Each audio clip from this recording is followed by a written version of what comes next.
Welcome to Haunt Weekly.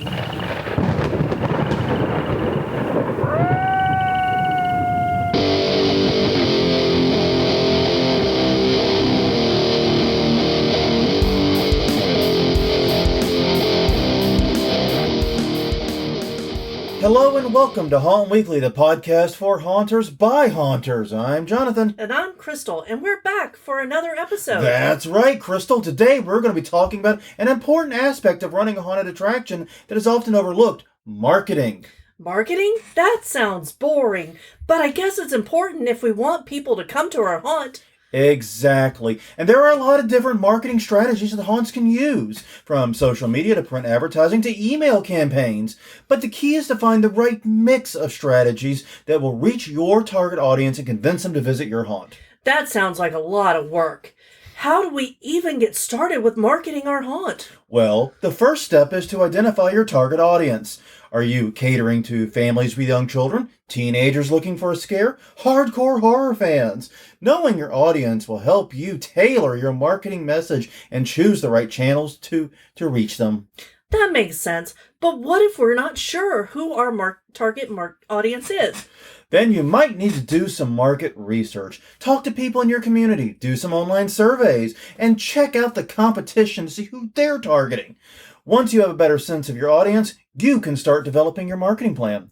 Okay, so what are some specific marketing strategies we can use for our haunt? Well, one approach that's been very effective for many haunts is to create a strong online presence.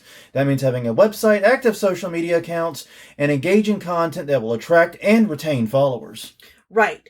And we can also use email marketing to keep in touch with our customers and promote special events or discounts. And don't forget about traditional advertising channels like print ads, billboards, and radio spots. Depending on your target audience, these may still be effective ways to get the word out about your haunt.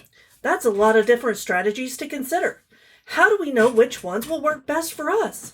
Well, it's all about testing and tracking. Try out different approaches and see which one generates the most interest in ticket sales. Use tools like Google Analytics to track website traffic and social media engagement and adjust your strategy accordingly.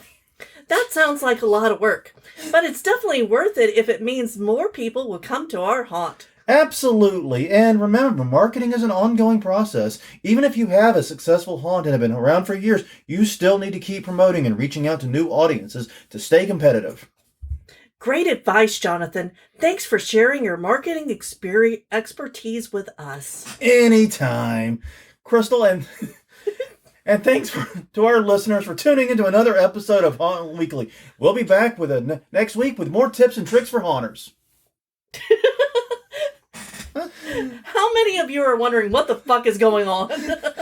If you were listening to this in a car, I apologize for the car accident and the sheer confusion.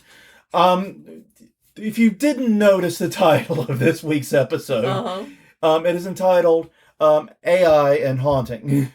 And so for this, we decided to sit down with an AI, ChatGPT, and ask it a bunch of questions about haunting. Yes. Now, we'll get more into the topic in a minute, but one of the questions we had to ask was, could it write a script for Haunt Weekly? And that's what it came up with. Word for word, with the best acting I think we could do. Yeah. Fucking hell, it's saying to do Google Analytics is shutting down in a month. Apparently, I don't like doing a lot of work. No. I said it twice. Yeah, you really focused on the not working bit of this. Oh, Lord. Anyways, right, can we start the episode for real now? Yeah, I think we should get into the real intro. Okay. Hello, everyone. I'm Jonathan. I'm Crystal. And this is Haunt Weekly, a weekly podcast for the haunted attraction and entertainment community. Whether you're an actor, owner, or just plain aficionado, we aim to be a podcast for you. And I don't think we have to worry about being replaced with an AI writer anytime in the immediate future. No. I mean, we told it to write a script for Haunt Weekly. It gave us only 2 minutes of shit. 2 minutes of it, and it was on topic, but then it was like, I'm not even a host. Yeah, you're just some kind of weird. I just asked you to be on. Either I'm not a host or I am the host, and you're the guest. Yeah, and you're just interviewing me. I couldn't tell. Either way, I have no fear right now. No. So please follow us humans Mm-hmm. And all the places you follow us, hauntweekly.com, Haunt Weekly on Twitter, Haunt Weekly on Facebook, and youtube.com/Haunt Weekly is the YouTube channel. You can also find us wherever your podcasts are distributed and pay special attention to the Facebook page. Some live recordings are coming soon. We're doing outreach. We have at least 2 live episodes we're very excited about right now. Yes. One guest just got back in the pocket where we can try to get them on. And another reached out to us, and I'm excited about this one. Yeah, that one's going to be fun. That one's going to be a lot of fun. We need to get our new mic stands in. Yes, we do. We need to get new mic stands. But anyways, every week we do a question of the week. And last week's question of the week was a doozy. Mm-hmm. What is one haunt mistake you would undo if you could? And to that end, Ryan Greger said, buying sparkly things thinking paint will stop the herpes. Ryan, you blessed summer child, you innocent soul who thought there was anything that could get rid of glitter. Yeah. There's a reason glitter bombing is an actual tactic of, you know what I mean? Anyways, Chris Gay said he wants more photos from his first years. Could not agree more. It's one of the things I was thinking about when we were talking about our mistakes was how little is left from those first years, because we didn't know this would still be a thing in 15, 20 years. Yeah, exactly. We had no idea, so we really weren't taking a lot of fucking notes. No, we were just doing it for like a year, just to get people back through, 2005. Yeah. That's all we were doing. All right. Really and true. We had bigger things in mind. Yeah. Pete Blackwell said, accepting responsibility for anything other than my area. Yeah, that's a good one. Yeah. Don't do that. Listen to Pete, everyone. Pete's a wise man here. Listen to him. John Miller said, spending 8 years building sets for one of the nearly universally hated haunt owners in my state. I did not look up his state, so I'm not going to hazard a guess on who that is. No, but Jesus, that's got to suck. Yeah, they're trying to get that mark off of their history and reputation. That's going to be a hard one. Yeah, especially if you were closely tied to them. I mean, yeah. And you know what? I get it. In fact, we've unfortunately had some bad news this week in the haunt industry about another haunt owner. Oh yeah. Jesus Christ. And so we won't talk about it this episode. Stay tuned for the next news episode. That'll be 388. Mm-hmm. So 2 weeks from now, we're going to cover it.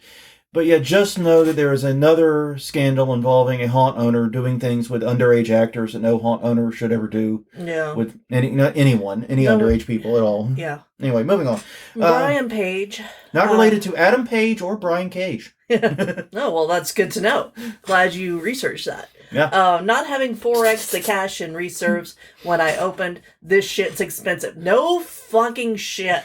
Yeah, and that was the one that got the hell yes from the gallery. I just realized ChatGPT did not have a swear at all. Nope. I don't think Chat. I think that's the least believable part of that script, honestly. There was no fuck, no shit, no piss, no Jesus Christ. Anyway. None of that stuff. Yeah, but... None of the good stuff. Yes, but the question of the week did get a lot of other really good answers, so you can find all of the answers on the Facebook page. Facebook.com/HauntWeekly. Mm-hmm. Worth checking out. Yeah, we definitely got a lot of answers on this one. A lot of them are really, really good.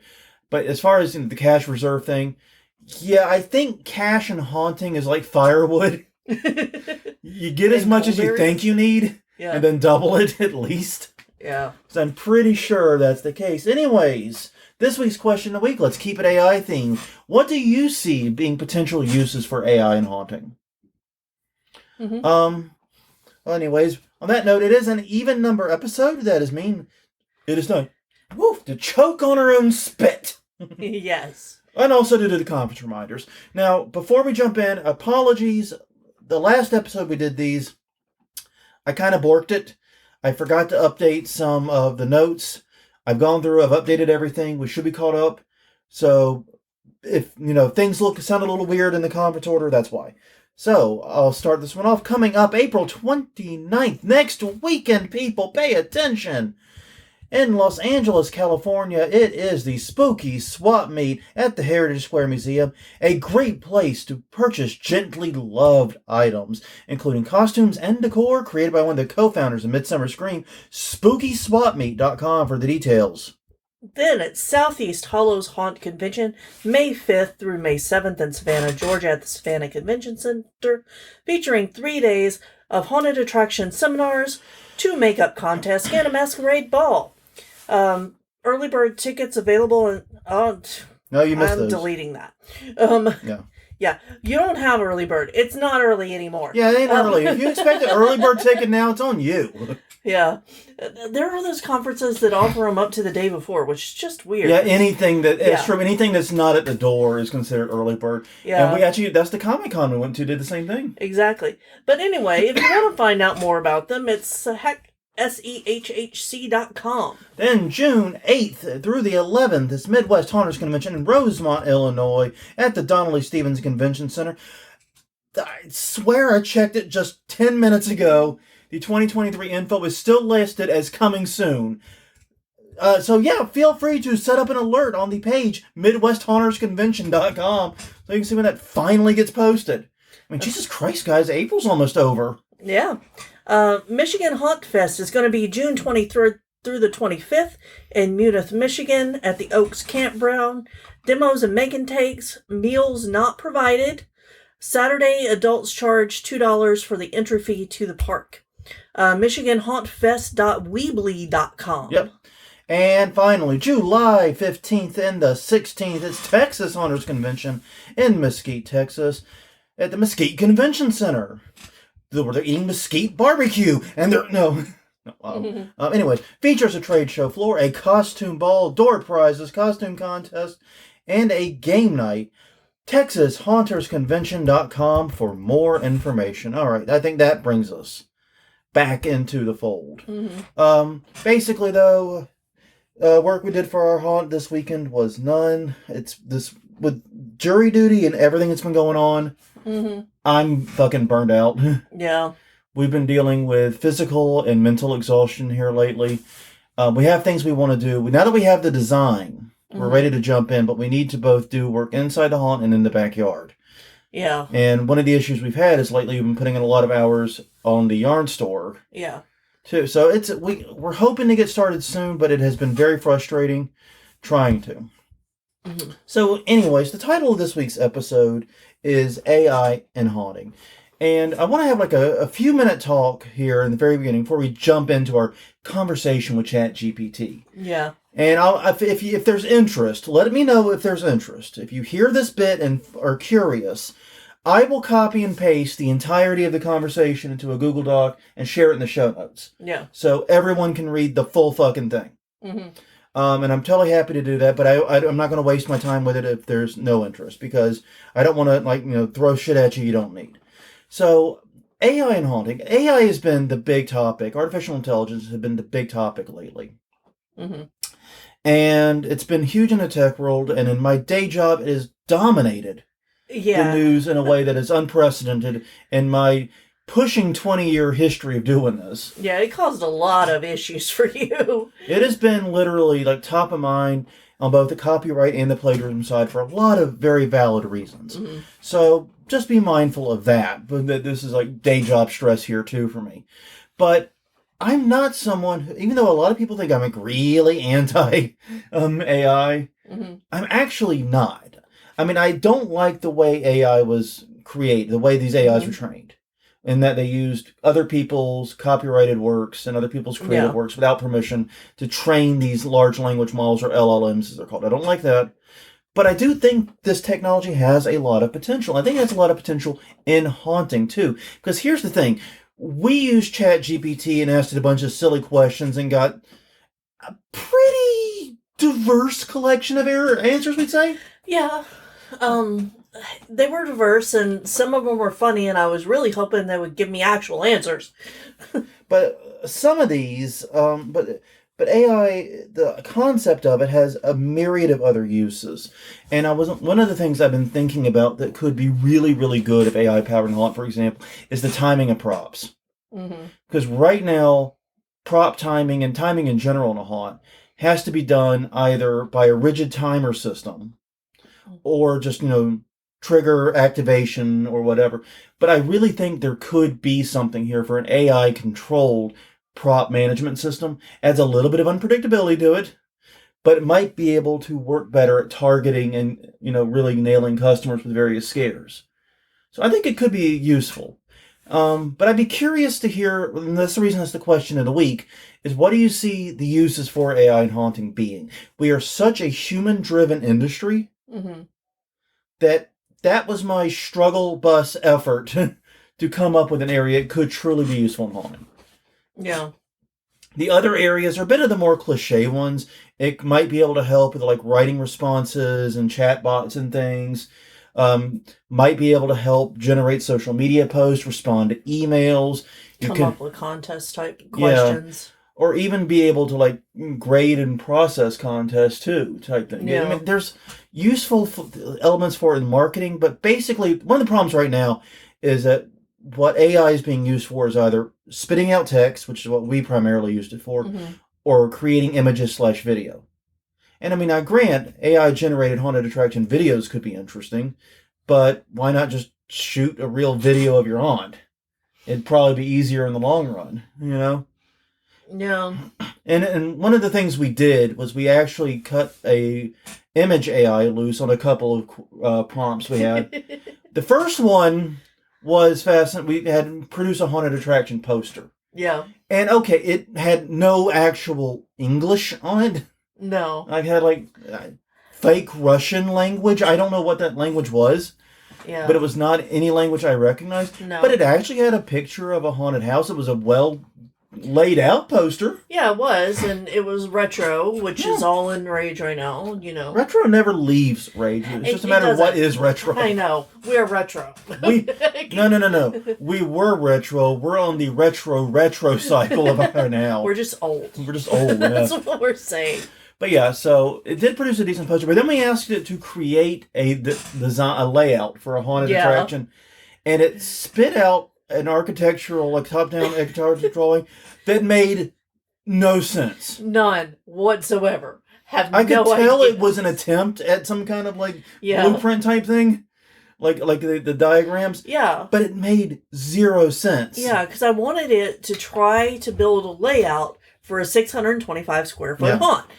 Now, those of you who are listening, that's the size of our garage. So that could have been useful. But what it didn't take that specific of instructions. So we had to keep broadening the instructions. Yeah. And then whenever it did spit something out, it was completely unusable. I mean, I'll have to share the image of this one because it was so bad. It had like the outline of a building, and then it had like a couple of rooms in the building, but like most of the building wasn't filled in.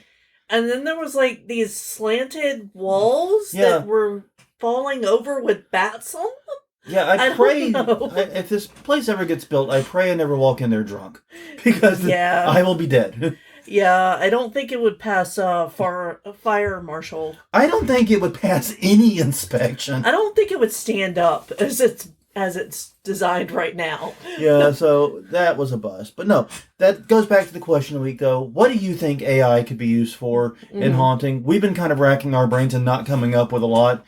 But we decided to talk to ChatGPT a little bit about the haunted attraction industry. And the reason we want to share this is because with a large language model like ChatGPT's, the only answers it can give are things it finds on the internet. Yeah. And usually in large quantity. So the things it talks about are things that are out there on the internet. Yes. Prevalently and repeatedly, most likely. So what was the first question we asked it? Oh, well, the first one we asked was, what is a haunted attraction? We thought, we'll get a baseline, figure out, does it even know what we're talking about? And it said a haunted attraction is a type of entertainment venue that simulates scary or supernatural experiences. These attractions are typically set up during Halloween or other holiday seasons and may include haunted houses, mazes, hayrides, or other spooky settings. Honestly, not the worst definition I've seen. No. And it goes on to say the purpose is to scare and thrill visitors through a variety of means, that people dress up in a variety of costumes. Yeah. And basically, and some include an element of interactivity.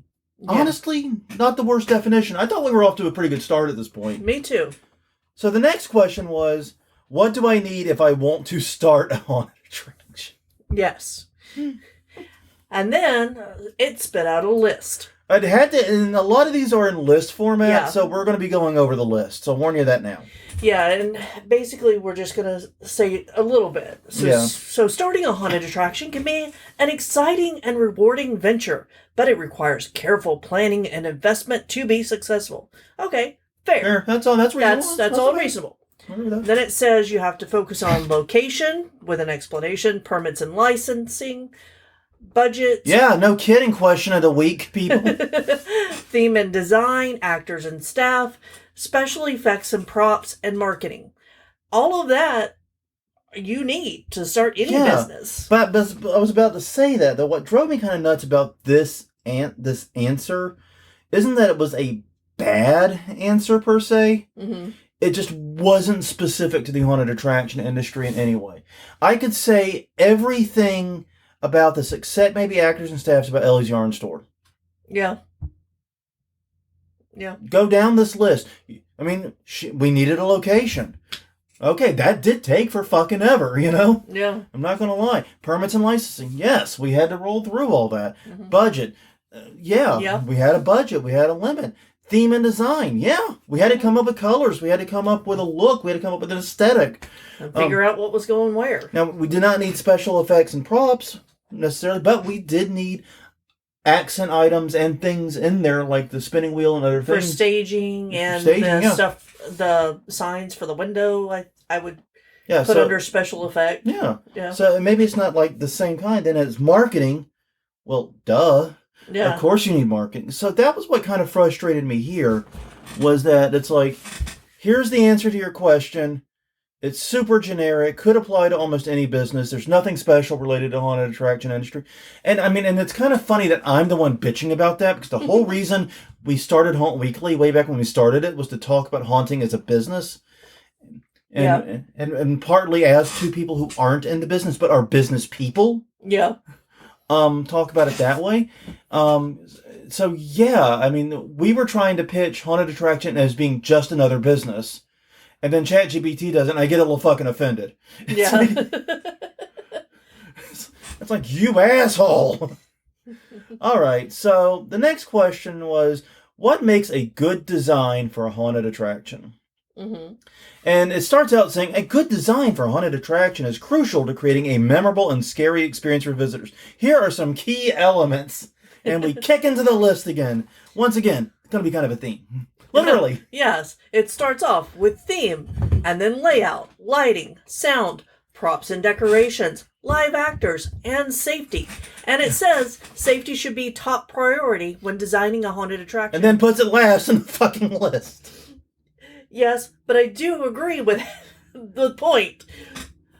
Those early episodes, people have died from drinking every time we said safety first. Yeah, I'm pretty sure if you actually did do a shot every time we mentioned something about safety, there are a few episodes, especially in the early days, like you said, that you would die of alcohol poisoning. You wouldn't make it through the first half of the episode. No. And honestly, yeah, we do harp on safety a lot, because one of the things that we know, and one of the things that came out like in the Six Flags fire and all that, the Haunted Castle fire, is that when one haunted attraction fucks up something with safety and someone gets hurt, or God help us, killed, it is every other haunt that gets punished for it. Yeah. The entire industry. We're so small, so insular, and so below the radar that the minute one of you dickheads causes our entire industry to peep up above ground like a fucking gopher sticking its head out of the hole, the whole fucking colony gets whacked. Yeah. You know, because basically it's you stick your head up the hole. Oh, there's a gopher. Now suddenly they're flooding the entire mound, and all the gophers are dying. Yeah. And yes, haunts are like gophers, by the way. Apparently. So yeah. I mean, you pop out and scare people, so. and we actually followed up more on the theme element though with this. Mm-hmm. The layout. I did like its answer on layout, though. I really did. Because it said the layout of your haunted attraction should be designed to keep visitors engaged and create a sense of disorientation.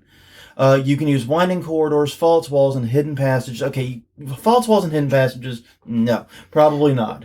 Well, I think that means more for actors to go through. True. But you don't... But yeah, okay. maybe it meant, I don't know. It's a fucking AI. Yeah. It didn't mean anything. It just picked words that came after the word before, and we're trying to find meaning in this. Yeah.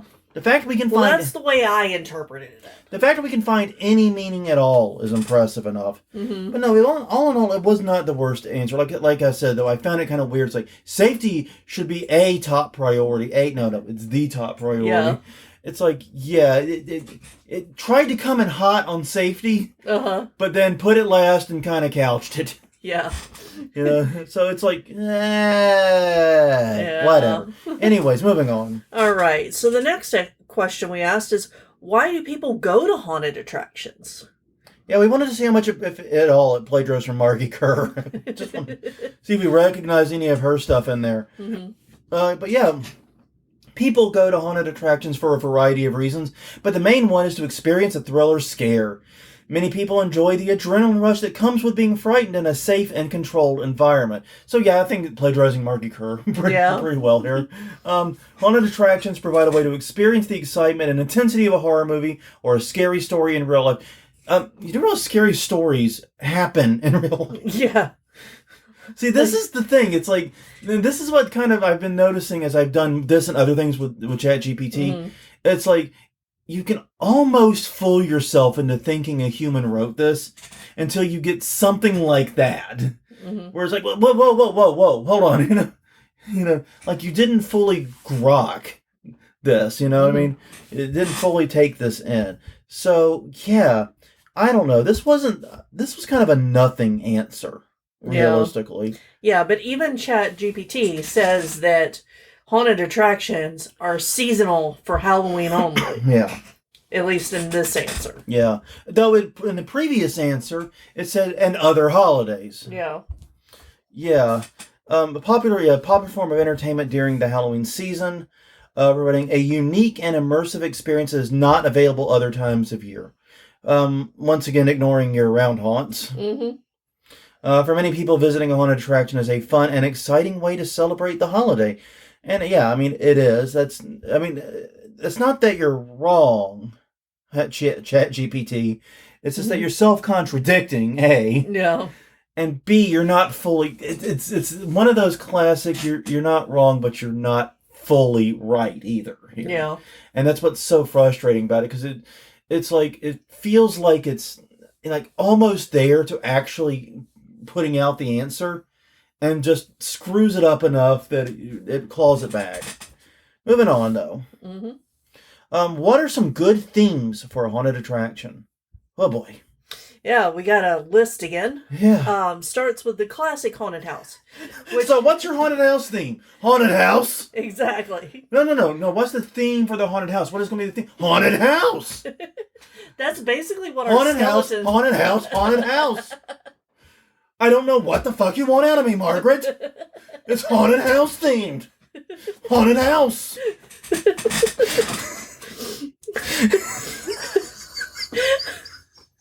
Okay. Oh God, my knees hurt from. So what it describes a classic haunted house theme is a theme is a staple of the genre. No shit. You can use It's literally the name of the fucking. You can use classic horror elements such as ghosts, zombies, and other supernatural beings to create scary and suspenseful atmosphere. And while you're there, please hang on to the mention of zombies in the first item of the list. Yes. Because the second item of the list is zombie apocalypse. Yes.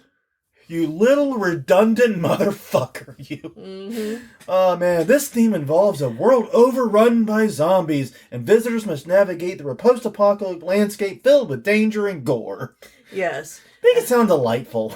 Yes. So the next one is Asylum. Yeah, that'll go well. Yeah. We don't... Asylum-themed haunts have gotten really complicated. And we have mixed feelings, I think. Well, and I think one of my problems is like there are asylum themes where the thing that's supposed to be scary is the mental illness. Yeah. And then there's asylums like the Risewell Asylum, where what's meant to be scary is the godforsaken doctors and nurses that are torturing and being cruel to the poor patients. Yeah. You know what I mean? Is historically accurate. And then it's about to say it's probably the most historically accurate asylum haunted attraction we've been to for that. But what GPT says is that an asylum theme plays on people's fears of being trapped and confined in a creepy institution. You can use patients, doctors, and orderlies as characters to create a sense of unease. And then everyone's favorite, the circus/carnival. They can do a circus/carnival theme to be fun and creepy twist on the genre. You can use clowns, fortune tellers, and other performers to create a twisted carnival experience. That's complicated. Yeah. Then we'll just go through the next pretty quickly. Yeah, exactly. Haunted forest. Haunted forest is pretty self-explanatory. A haunted hotel. Which we've seen plenty of those. But I don't see... Never mind. But it's like the hotel's not the theme. Anyway, moving on. Yeah. And then finally it gave us Nightmare Realm. I guess ChatGPT's been watching a little too much Stranger Things. You know? Yeah. And that's supposed to play on people's fears of unknown or the surreal. This is a thing. This was an answer. Mm-hmm. And a third. I cannot believe in the infinite wisdom of ChatGPT that it's like the first, right off the bat, the top theme for your haunted house is classic haunted house. Yes. Look up the definition of circular logic, and you will find this answer to this question. The word recursion comes to mind here. Yes. It's just, jeez. That's rough. And frankly, I'm not like over the moon about any of these theme ideas. No. Because like the zombie apocalypse has been done to hell. We mentioned why asylum is complicated. Circus carnival has also been done to death. Haunted forest, I think that just described every trail haunt. Yeah. Pretty much ad nauseum. Haunted hotel. I mean, yeah, I guess that one's unique. And you know what I mean? It's just like none of these like leap out at me as like, yes, that's the new sex. That's the new thing. We need to do all that. Num num num. Yeah. In my face right now. Mm-hmm. So, after it had helped us try to determine what our theme for our haunted house should be, mm-hmm. We then asked it, what are the duties of a scare... duties of a scare actor in a haunted attraction? And it said, the duties of a scare actor can be varying depending on the specific attraction and role of the actor. Well, no fucking shit. Captain Obvious here to help us through this. Jesus Christ, thank you for that illumination. You know what these remind me of, these answers? What? It reminds me of the diagrams I used to have to do in high school for writing a paper, where you state the important sentence at the beginning, you list your bullet points, and then you restate the first paragraph at the bottom. See, what I think this reminds me of, and it's also school related, is when you're given an assignment to write 750 words on something and your first draft only comes up to 500. Yeah. So you've got to add some bullshit sentences. Like, the duties of a scare actor in a haunted attraction can vary depending on the specific attraction and the role of the actor. Yeah, but I remember learning to write like that. Restating the question as an answer and then getting into the actual answer. Anyways, which happens to be scaring guest. Once again, we're in the recursion zone here, but granted, that answer kind of was required. Yeah. Staying in character. All right. Fair play. Safety. Once again, I think that should be higher up. I do think safety should literally be first, but okay, I'm moving on. Yeah, and that's ensuring the guest of themselves and guest. Yeah. And they are. If you are a scare actor, you are in charge of the safety of everyone in the interaction. Mm-hmm. Literally. Improvisation. Yeah, basically here, and this was actually, I thought, one of the better answers from this one. Not the whole thing, this one. Mm-hmm. Because like sometimes guests may react in unexpected ways, and scare actor must be able to improvise and adapt to the situation to maintain the experience and keep the guests engaged. Yes! Yeah. That is actually exactly right. You may have assholes like us come through and try to fuck with you. And I'm pretty sure Japes is somewhere listening to this going, Yeah. Be ready for that. Yeah, okay. Now, Japes is, we actually have a Japes response to a later one. We'll get there, though. Yeah. But then makeup and costumes. They may be required to do them, which is true. In some haunts, they do. Collaborating with other actors. That's definitely a duty. Basically, But then it goes back to total, oh shit, I've got to get more words. Yeah. Overall, a scare actor's main duty is to provide guests with a thrilling and unforgettable experience while maintaining their safety and staying in character. Mm-hmm. Thanks, Captain Recap. Yep, exactly. Jesus Christ. All right. This is the one we got Japes' opinion on. Yeah. Because after we read this, we had to. And we're going to be doing this one item by item. This one's special. Yeah. We asked it, what are lines a scare actor may want to use in a haunted attraction? Write our actors' lines for us, ChatGPT. Yeah. Go for it. And we'll just skip straight to the list because it's beautiful. First one, I've been waiting for you. You're not supposed to be here. Don't go in there. You're next. I can see you. Run! Followed by, I'm gonna get you. To a fucking man. Each and every one of those are fucking awful. Yeah. Fucking awful. And it was so bad that when ChatGPT spit this out, we literally... We copied that section and dropped it to Japes immediately because we had we needed someone else. Yes. And his response was 2 words. Hoo boy. Yeah. And honestly, those 2 words say a lot. Yes. Now, I was glad to not see boo or rar on here. Yeah, but I mean, you're next. Well, and you don't tell people to run if it's against the rules to run in your haunt. Yeah, that's a bad one. And you don't make empty threats. I'm gonna get you or whatever. You're not supposed to make empty threats. Mm-hmm. I also did not say one of my other least favorites, which is what are you doing in here? Yeah, or help me. Or yeah, just help me. Yeah, no victim lines at all in this list. But they did say you're not supposed to be here, which is equally bad to what are you doing here?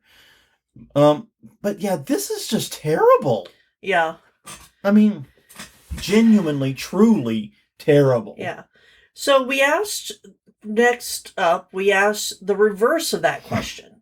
Yeah. Which is, what should scare actors not say in a haunted attraction? And we were really happy overall with the answers. Yeah, this answer was way better than what to say. I'm gonna admit that completely. Yeah. But basically, right now, Japes, your job is safe, man. Yeah. Hey, I ain't kicking down your door anytime soon. No. All right. First thing I mentioned was racial or ethnic slurs. Okay, good start. Yeah. Good start. That's a good fucking start. Yeah. Sexual language. I agree with that. And Darkwoods, remember what we talked about. Personal insults. Don't get personally insulting. And okay, I'm a little bit on that one because, like, what do you mean by insult and what do you mean by personal? It's kind of a vague thing there. I think it's more of don't call the fat kid fat or something like that. Yeah. Don't call the ugly kid ugly. Yes. Stuff like that. Yes. Yeah, don't do that. And I get that, but it's like... But no, I mean, I know when I'm in the front of the line, and especially when kids come up in costume, I like to lightly insult who they're playing as the character. Spider-Man, huh? Last movie didn't go so good, did it? That type of stuff. Like, just nothing like too harsh. Not like Spider-Man sucks. Nothing I wouldn't say that that's personal either. No, exactly. I'd say that's a character attack on someone. But it is a insult at someone's someone personally. Yeah, it's a fine balance that you perform there. They were... ChatGPT was a little vague. The next up. Profanity. Yeah. And I say this as a person who swears like a fucking sailor. Yeah. You should not be using profanity. And the reason is unless, of course, you have a content warning on it. Yeah, or you're an adults only over... And even then I'd have a content warning about it. Yeah. Because, and content warnings for haunts is something I think I've been wanting to do an episode on for a while.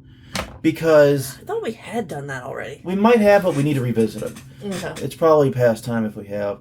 But the thing about it is like every other industry has ways in which it lets the viewer know the type of content that's inside it. And haunted attractions don't really do that. And that's something we need to work on. But yeah, profanity is not a good idea. Neither are threats. Jesus Christ. Yeah. Now, once again, because like one of the things I love that Japes talks about is about how you should not, toss out an empty threat. Mm-hmm. A threat that you won't ever do. Because, yeah, if it's an empty threat, the fear is gone. Mm-hmm. Like, I can't, like, I'm going to throw you in my crock pot and eat you up or something like that. No, you're not. Hey, I wouldn't fit in a crock pot. Yeah. So you immediately have one problem. I mean, you've only got a 6-quarter. No. So immediate problem there. But the other thing is, like, you don't want to do empty threats, but obviously there are threats you can do. It's like, come here, I'm going to tickle you with my feather or something. I'll see you in your dreams. Oh, yeah. Or I'll be watching you as you go through. And then you can have them, like, at various places, peeping in and looking. You can make some threats happen. Yeah. And those are fine. But yeah, empty threats or threats that cross the line into actual threats on someone's personal safety. Yeah. Agreed. Yeah. And it sums it up with, it's important for scare actors to remember that the primary goal is to provide a thrilling and enjoyable experience for guests while maintaining their safety and comfort. Scare actors should always be respectful and professional in their performance and avoid saying anything that could be harmful or offensive to guests. Yeah. Completely agree. And if this can get it right, why are so many haunts struggling? Don't know, man. Well, the next one we asked is, what are some roles for women in haunted attractions? To quote Japes, whoo boy. Yeah. So, the very first one. Right off the bat. Right into it. Creepy dolls. Jesus, Murphy. Yep. And then, ghosts. How about witches? What about demons? Monsters. Which, I mean... Monsters are fine. That's actually... Demons and monsters I don't have any real issue with. But then, you get Final Girl. Which they had to, like... Explain the horror movie trope. Which, if you have to explain the trope in writing, you can't make it fucking work in a haunt. Yeah. Sorry. And then finally, host. You can be the person who welcomes guests to the attraction. Yes. Welcome to the attraction. Go see all the boys that will be scaring you in the back. Exactly. I'm at least glad I didn't see Mother or Cook as the first one, because I've been putting both of those. Or just victim. Yeah. Yeah. Or, I don't know. That was a rough answer, I'm going to be honest with you. It was, because... we left it completely open. Yeah, it could have gone anywhere with it. Yeah, it could have said owner. Yeah. It didn't even think about it. Yeah, it realistically just completely ignored most of the best things that... I mean, because the correct answer is obviously that women can do anything in a haunt they want. Yeah. But I also understand why ChatGPT may not be spitting that simple piece of truth. Well, basically, I wanted to see how sexist the internet was against women in haunting. And now you know. And now I know. Okay, next up, we asked, what are some safety concerns? Mm-hmm. Tripping hazards was the first, which isn't a bad one. Physical contact. Yep, it says actors should not make physical contact with guests. Good answer. Fire hazards. Emergency exits. Which, I mean, the emergency exits are not a safety hazard. They are the prevention of a safety hazard. Yes. Lack of emergency exits is a safety hazard. Yes. Actor safety. Mm-hmm. Guest safety. Yeah, once again, recursion. Yeah. Guest safety, double recursion. Mm-hmm. And basically, safety is a critical consideration for any haunted attraction. Operators should be diligent in identifying and addressing potential hazards. I mean... Yeah? Yeah? No shit. All right. Go ahead. And the next one, we wanted to start some shit. Okay, so Jonathan wanted to start some shit. Yeah. I asked... There's the bus. It's running over you. Honk, honk. So you get to say it because you asked it. I asked ChatGPT, what are the best haunted attractions in the United States? Mm-hmm. Obviously, I'm not putting much stock in this. No. But anyways, first up was Halloween Horror Nights, both at Orlando and Hollywood. Yeah. Next up was 13th Gate here in Baton Rouge. Choo-choo. Next up was Netherworld Haunted House, which actually is not in Atlanta. Not anymore. ChatGPT. No, it's never. It's a Norcross. It's always been a Norcross. Okay. The Bates Motel and Haunted Hayride in Glen Mills, PA, but I don't even know if that's true since I didn't get the last one right. The Fright Dome at Circus in Las Vegas. The Darkness in St. Louis. Oh, sorry, got a little something. Yeah, it sounded like you. Oh, sorry They choked there. Erebus in Pontiac, Michigan, a.k.a. Detroit. See, it got Pontiac right. Yeah. But it did not get Netherworld right. Yeah. Anyway, so yeah, this is the most generic list of popular haunted attractions. This probably was pulled directly from various listicles that pretty much always have these names. So yeah. Okay. So next up, we asked, how much does it cost to start a haunted house, a haunted attraction? And it gave reasonable answers, anywhere from 20,000 to $1 million, depending on how big you want it. Yeah, it started. Not really sure what I expected with that answer, but that's. Like you said, it was actually not. It gave us like a small haunted house is 20 to 50K, a medium-sized haunted attraction is 100 to 500K, and a large-scale one is $1 million. Now, my question here is with the small haunted house, are we talking a home haunt or an actual pro haunt that's small? Yeah, it says commercial space or even in a backyard shed. Yeah, it doesn't know is the problem. Yeah. Yeah, it's saying you can do it in a backyard shed, but at the same time, we asked about, to start a professional haunted attraction, theoretically. Maybe we needed to, change the prompt some or something? Yeah, exactly, to include commercial haunted attraction. Or professional or whatever. Yeah. But, it's such a nothing answer at the end of the day. It is. It doesn't really take a stand. No.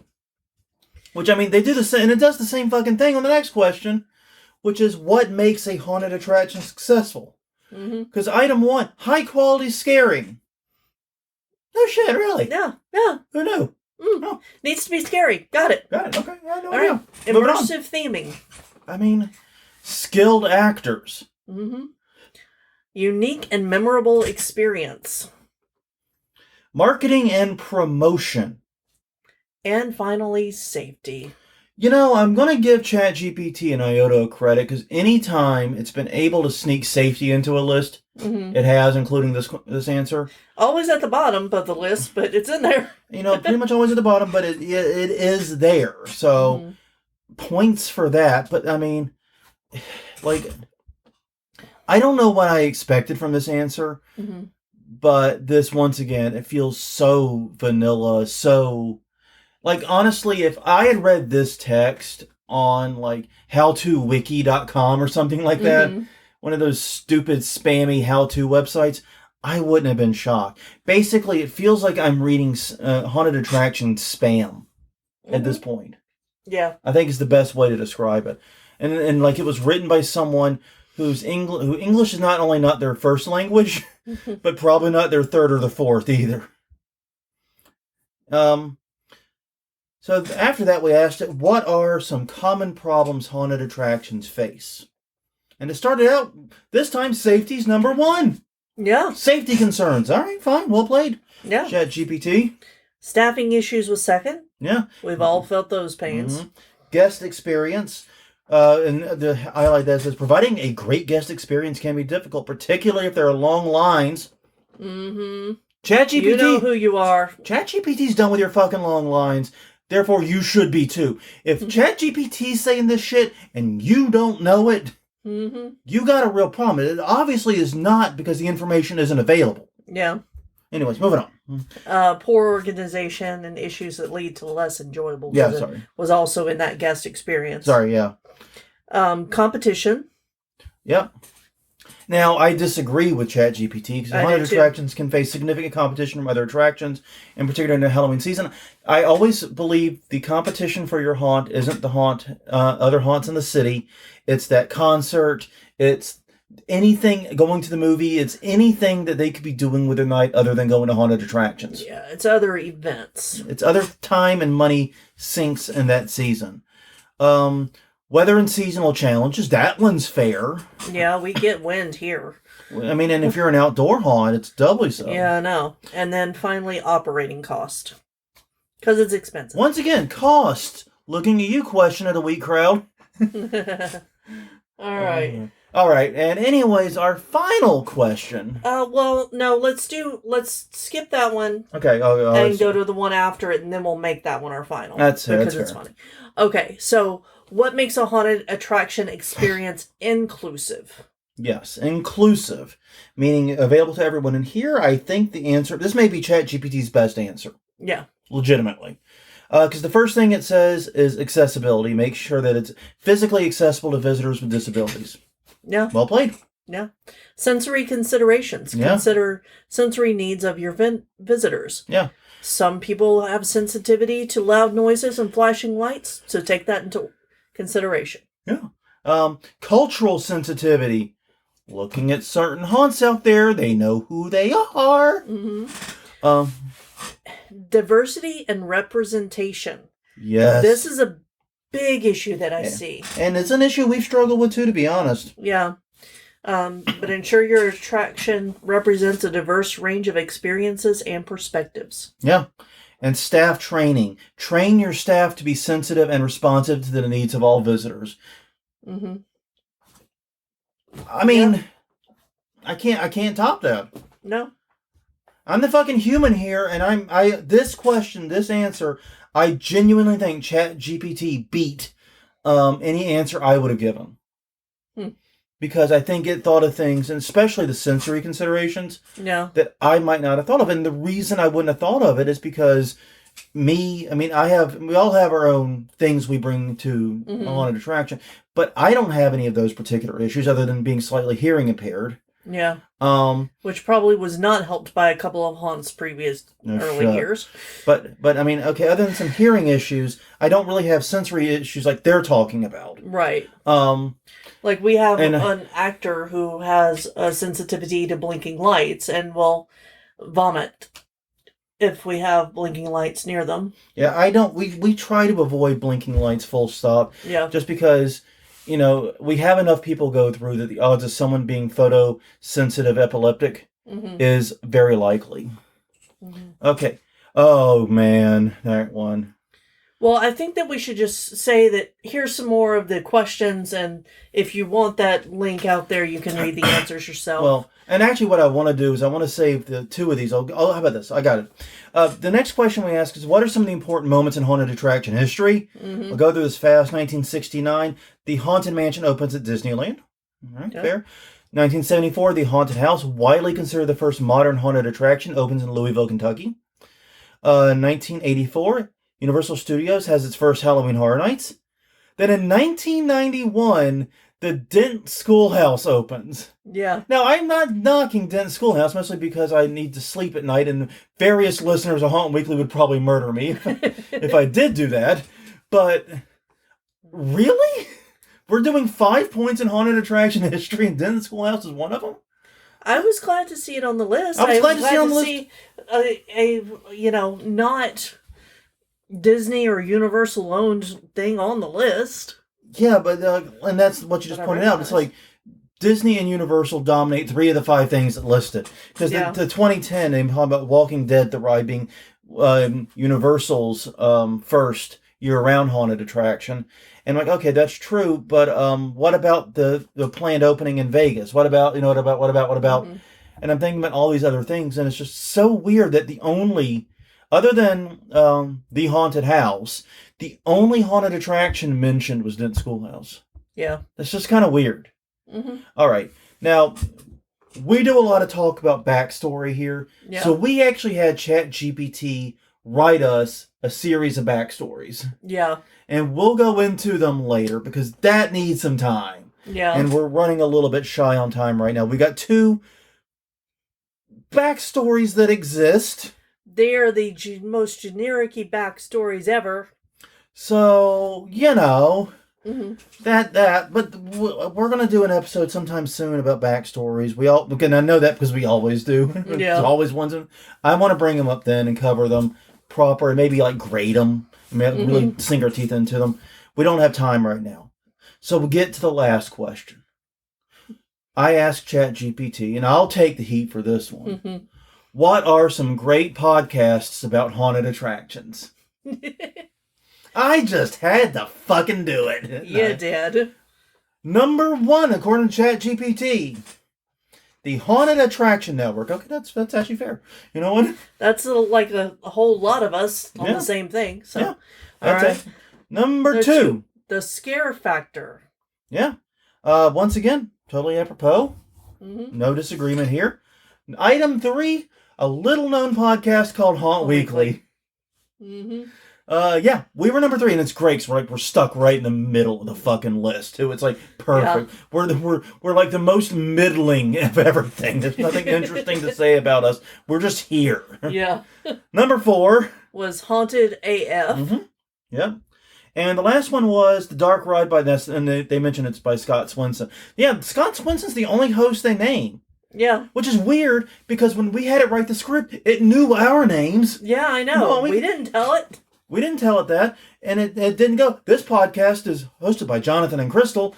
And no, it just goes, this podcast, and here's the description of Haunt Weekly. Ready? Mm-hmm. This podcast covers a wide range of topics related to haunted attractions, including news, interviews, and tips for running a successful attraction. I mean, I've heard it described worse. Yeah. By people who listen to the podcast. But here's my thing, like, where's Big Scary Show? Yeah.